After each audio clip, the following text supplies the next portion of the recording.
Salut tout le monde, j'espère que vous allez bien les amis. On est parti pour la vidéo du jour. Avant de débuter et de regarder le programme de la semaine, petite annonce pour vous, n'hésitez pas à vous abonner les amis à la chaîne, ça ne coûte absolument rien pour vous. Vous aurez juste une petite notification quand une vidéo est publiée sur la chaîne. Pour moi, évidemment, c'est gratifiant et ça permet aussi à la chaîne de continuer de croître, de grandir. Donc, pour ceux qui peut-être sont présents régulièrement sur la chaîne, mais qui n'ont pas franchi le cap de l'abonnement, n'hésitez pas, hein, les amis. Hein. Il y a rien de contraignant là-dedans. Vous avez une petite notif, voilà, quand une vidéo est publiée sur la chaîne. Donc, voilà, si vous avez envie de continuer à soutenir la chaîne, eh bien un petit abonnement ça fait toujours plaisir. On va démarrer les amis avec les matchs de la semaine pour le Real. 2 matchs de Liga cette semaine, on en aura un demain à 19h30, horaire un petit peu particulier, demain à 19h30, on a une journée de Liga en semaine, donc demain 19h30, le Real sera en déplacement du côté de la Catalogne, dans le nord de Barcelone, au nord de Barcelone, du côté de Gérone. Un déplacement compliqué parce que cette équipe de Gérone est une très très belle équipe, très joueuse. On l'avait vu déjà au match aller. Et c'est une équipe qui pose beaucoup de soucis à de nombreuses équipes aussi en Liga. Le Barça avait gagné difficilement 1-0 à Gérone. Ils ont été tenus en échec par Gérone il y a 2-3 semaines au Camp Nou. Bref, ça va être un déplacement compliqué demain pour les Merengues. Du côté de Gérone, on a dit 19h30. Ce week-end, 18h30, ça sera samedi. Les Merengues seront au Bernabéu avec la réception d'Almeria. Là aussi, donc c'est une semaine où le Real va affronter deux promus. Alors deux promus qui n'ont pas forcément la même trajectoire. Hein. Gérone a quand même pris beaucoup de points et semble être plutôt très très bien parti pour aller chercher son maintien. Almeria va lutter certainement jusqu'au bout pour aller valider son maintien. Mais là aussi, Almeria, c'est une équipe qui sait être surprenante. Donc 2 matchs cette semaine pour les Merengues. Demain, on se retrouvera pour un débrief, les amis.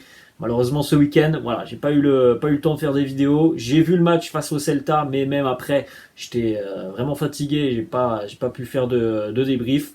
Voilà, demain, on se retrouvera pour un débrief de cette rencontre à Gérone. On continue, les amis, avec une date importante. En tout cas, moi, c'est une date que je trouve tout de même assez importante. Il y a 12 ans, jour pour jour, les grands débuts de Nacho sous les couleurs du Real Madrid. Vous vous souvenez peut-être de ce maillot, c'était le maillot 2010-2011, le maillot noir du Real, bon, maillot extérieur évidemment, avec le fameux sponsor de Paris sportif, le visage assez juvénile de Nacho, qui a pris évidemment de l'âge maintenant, qui a pris de l'épaisseur et qui est beaucoup plus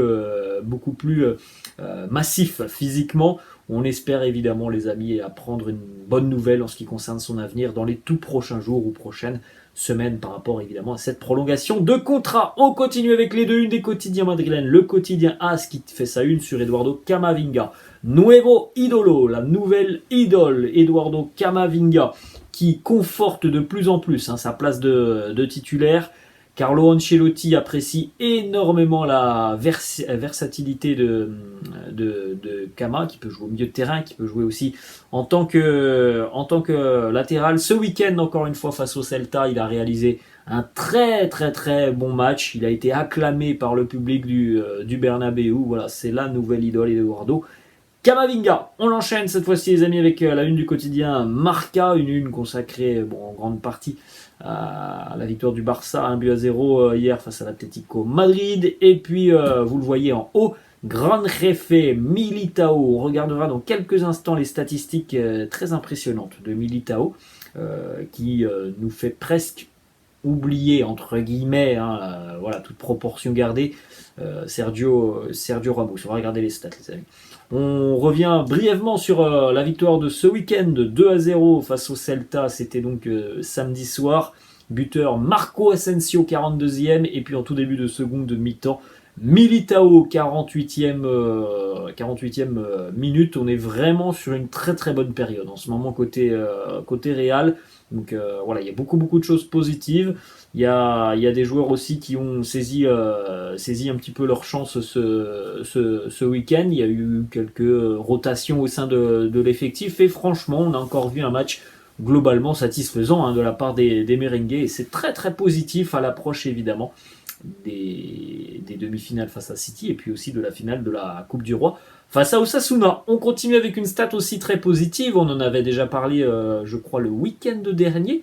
12e clean sheet sur les 19 derniers matchs pour le Real, là aussi. C'est une stat qui est parlante. On est en train de trouver des repères, on est en train de trouver une alchimie très intéressante défensivement. Tout ce qui avait manqué sur la première partie de saison sur l'aspect défensif, où le Real encaissait beaucoup de buts. Alors, les résultats n'étaient pas forcément toujours impactés, mais en tout cas, le Real encaissait toujours des buts, hein, quasiment sur tous les matchs de la première partie de saison.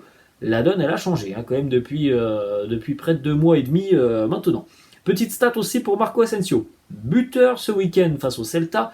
Asensio est en train tout simplement de vivre la meilleure saison de son histoire au Real Madrid. Hein. 11 buts et 7 passes décisives pour l'international espagnol, donc impliqué sur 18 buts. C'est très positif. Évidemment que ça aussi, c'est quelque chose de bon pour lui dans l'optique d'une prolongation de contrat. Il est en train de faire une très bonne saison, Marco Asensio. Il avait déjà bien terminé la saison passée. Évidemment que ça, du côté des dirigeants du Real, c'est très bien vu de voir un joueur qui se donne, qui apporte, qui est efficace. Donc voilà, hein, du côté du Real, évidemment que la prolongation de Marco Asensio est considérée comme l'une des priorités maintenant. On poursuit avec 2 autres statistiques, les amis. La première sur Eder Militao, la une du quotidien Marca qui titrait Gran Refe Militao. Eder Militao qui a de nouveau marqué de la tête ce week-end. Il est le défenseur des 5 grands championnats qui a le plus marqué de la tête cette saison, toute compétition confondue. Ça fait déjà 6 buts pour Eder Militao. Véritable détonateur dans la surface de réparation. Très imposant physiquement. Il prend souvent l'ascendant en plus de ça par rapport à ses adversaires. Et il est assez doué de la tête, hein. Il a un coup de tête qui est quand même assez puissant. Il a un très bon timing aussi au niveau du saut. Donc voilà pourquoi on a l'impression de revoir sur certaines séquences le poids que pouvait avoir Sergio Ramos. On continue avec cette autre statistique qui concerne aussi un petit peu Ramos. Et Karim Benzema qui égale ce week-end en tant que deuxième joueur avec le plus grand nombre de victoires sous le Real Madrid. Il égale donc Sergio Ramos et ses 437 victoires. Et il n'est plus très loin du recordman Iker Casillas. C'est ses 463 victoires en championnat. Voilà, on peut penser que Karim l'année prochaine pourrait devenir le joueur du Real Madrid avec le plus grand nombre de victoires dans l'histoire du club. On continue les amis avec une autre information, vous l'avez peut-être encore une fois constaté, malheureusement la pelouse du Bernabéu est de nouveau dans un état catastrophique, lamentable, indigne du niveau du Real. Donc ça va faire la 5e fois depuis le début de saison que l'on va changer la pelouse du Bernabéu. Il y a quand même un gros problème, hein, 5e fois. Je ne sais pas comment on travaille du côté du Real avec les jardiniers. J'ai du mal à comprendre comment on a pu changer 5 fois la pelouse quand même en l'espace de 7-8 mois. Quoi. C'est tous les 2 mois on change la pelouse. C'est quelque chose d'assez dingue, mais voilà, il y a un gros problème hein, par rapport à la pelouse du Bernabéu qui va de nouveau être changée avant la demi-finale face à Manchester City. Petite information financière hein, comme ça. Le fait de changer la pelouse, c'est 200 000 € à peu près. Donc voilà. Après, bon, le Real a évidemment beaucoup d'argent, hein, mais voilà, on a quand même, par exemple, déjà investi 1 million d'euros donc depuis le début d'année, juste pour la pelouse du Bernabéu et pour qu'à chaque fois le résultat soit le même, c'est-à-dire qu'elle soit dans un état lamentable et catastrophique. On continue avec une petite séquence captée lors de l'avant-match entre le Real et le Celta. Gabri Veiga, alors vous avez pu le constater, Gabri Veiga est un joueur très talentueux qui est suivi, on le rappelle, par le Real Madrid. Et Gabri Veiga, lors donc de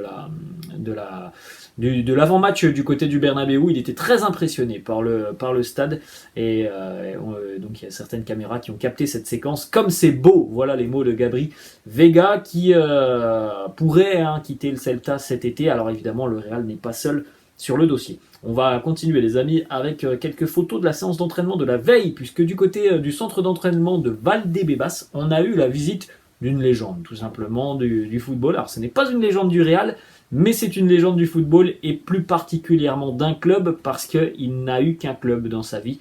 Francesco Totti, le numéro 10 de l'AS Roma, était présent hier au centre d'entraînement de Valdebebas. Il était même samedi soir du côté du Bernabéu pour assister à cette rencontre entre le Real et le Celta. C'était une première pour lui de voir un match au Bernabéu. Évidemment, il a déjà été sur le terrain en tant que joueur, mais il n'avait jamais assisté à une rencontre depuis les tribunes. Donc voilà, il était présent à Valdebebas, il a pris des photos évidemment avec tout le monde, parce que c'est une icône, Francesco Totti. Donc tous les joueurs sont passés prendre une petite photo avec Totti. Vous pouvez le constater juste à côté de moi. On a eu aussi droit à cette belle photo. Totti numéro 10 Totti numéro 10 légendaire de l'AS Roma, et Luka Modric numéro 10. Et il faut savoir que ce sont deux joueurs qui s'apprécient énormément, deux joueurs et deux hommes qui s'apprécient énormément. Regardez par exemple en 2014, alors c'était sur, me semble-t-il, le compte Instagram de Luka Modric en 2014, Luka qui avait récupéré le maillot de Francesco Totti lorsqu'il l'avait affronté lors d'un Real Roma, et il avait donc laissé ce commentaire: c'est le maillot le plus important pour moi que je n'ai jamais échangé avec un joueur. C'est mon idole. Voilà les mots de Luka Modric. Donc hier, ils ont pu échanger un petit peu entre deux très très grands numéro 10. On a une petite déclat aussi de Francesco Totti, qui est un supporter du Real Madrid, on peut le dire, parce que il n'a qu'une équipe dans son cœur, c'est l'AS Roma. Mais si il avait eu l'opportunité de jouer ailleurs, il l'a toujours dit, ça aurait été pour lui le Real Madrid. Il nous dit: le Real, c'est ma deuxième équipe et le club que j'ai toujours encouragé. J'espère qu'ils iront en finale de Ligue des Champions. On continue les amis avec cette information donc sur les présences et les absences à l'entraînement hier. Ferland Mendy et David Alaba évidemment étaient les deux seuls absents. Ils se sont exercés à l'intérieur des installations. Pas de retour prévu pour le moment pour l'Autrichien et le Français. Ensuite, petite déclat de Carlo à l'issue de la rencontre face au Celta. Il nous dit: je vais essayer la formation qui débutera contre Osasuna et Manchester City lors des prochains matchs, donc affaire à suivre, notamment peut-être demain et ce week-end. On suivra bien le 11 et on sera attentif au 11 du Real, parce qu'il pourrait ressembler fortement au 11 qui va affronter donc Osasuna et Manchester City. Après les amis, pour vous qui êtes présents sur la chaîne quotidiennement et qui suivez le Real quotidiennement, franchement, on n'a pas besoin d'entendre Carlo nous dire ça pour savoir à peu près, je pense, quels seront les joueurs qui seront titulaires lors de cette finale de la Coupe du Roi et lors de la double confrontation face à City. Ensuite, autre déclat de Carlo: Haaland contre Vinicius. Il nous dit: je pense que ce sera un bon match de foot, pas une bataille entre un joueur et un autre. Ce sera un match où deux équipes s'affronteront pour atteindre la finale de la Ligue des Champions. De plus, c'est pas du tout le même profil entre Haaland et Vinicius. Ce sont deux joueurs de très grande classe, mais il y a des profils qui sont quand même différents. Ensuite, petite stat d'ailleurs sur Vini. Il reste au moins 11 matchs à jouer à Vinicius, peut-être 12, on ne sait pas, s'il y a une finale de Ligue des Champions. Vinicius n'a besoin que de 2 buts et 3 passes décisives pour battre son total de la saison dernière. On peut penser que Vinicius fera peut-être mieux que la saison passée. Ensuite, information Marca qui concerne Eden Hazard. S'il n'a aucune intention de quitter le club, eh bien le Real ne forcera pas la situation, parce que tout simplement ça pourrait engendrer des problèmes juridiques. Si Eden veut rester au Real, eh bien il restera l'année prochaine, malgré les problèmes que l'on lui connaît. C'est-à-dire, quand je dis les problèmes, c'est que c'est le temps de jeu pour Eden Hazard, mais s'il veut continuer au Real, malheureusement le club n'y pourra rien. Il faudra aller au terme de son contrat en 2024. Si jamais le Real essaye de forcer un départ d'Eden Hazard, eh bien le club peut faire face tout simplement à des problèmes d'ordre juridique. Ensuite, une petite information qui est tombée ce matin du quotidien Marca. Alors espérons que ça ne sera pas vérifié, mais Sergio Arribas pourrait quitter le Real en prêt, ou alors avec une clause de rachat au sein de son contrat. Donc ça veut dire que Sergio Arribas ne serait potentiellement pas là l'année prochaine du côté de Madrid. En tout cas, il ne ferait pas partie des joueurs qui auraient la possibilité d'évoluer avec l'équipe première l'année prochaine. c'est bien dommage. C'est un grand espoir. Donc voilà, on suivra évidemment tout ce qui va se passer autour d'Arribas cet été. On va terminer avec deux petites informations. Premièrement, l'agent d'Emerson Royal, joueur de Tottenham, qui propose en gros son joueur au Real. Il nous dit Emerson peut faire un grand saut et peut aller dans un club qui se bat pour des titres. Merci pour Tottenham. En tout cas, il nous dit, je pense qu'il convient à un géant comme le Real Madrid. Bon, après là, franchement, les amis, on a la déclaration d'un agent de joueur qui, évidemment, essaye de placer son joueur dans l'une des meilleures équipes au monde, mais on n'a jamais eu jusqu'à l'heure actuelle une information qui faisait état d'un intérêt du Real en ce qui concerne Emerson. Et on termine les amis avec une petite information qui concerne l'identité visuelle de la Liga, l'identité visuelle et graphique, puisque le logo de la Liga va changer. En plus de ça, la Liga va être partenaire de eSports, donc plus grossièrement de FIFA. Et donc le championnat l'année prochaine, ça s'appellera la Liga eSports FC avec un changement de logo. Voilà les amis, la fin de cette vidéo, j'espère que ça vous a plu. N'hésitez pas comme d'habitude à lâcher un petit pouce bleu, n'hésitez pas non plus à vous abonner à la chaîne. Je vous laisse les amis et je vous dis à demain. Alors peut-être que l'on n'aura pas de vidéo d'avant-match, mais en tout cas on se retrouvera demain soir, ça c'est sûr par contre, pour un débrief de la rencontre à Gérone. Je vous laisse les amis et je vous dis à la prochaine. Ciao.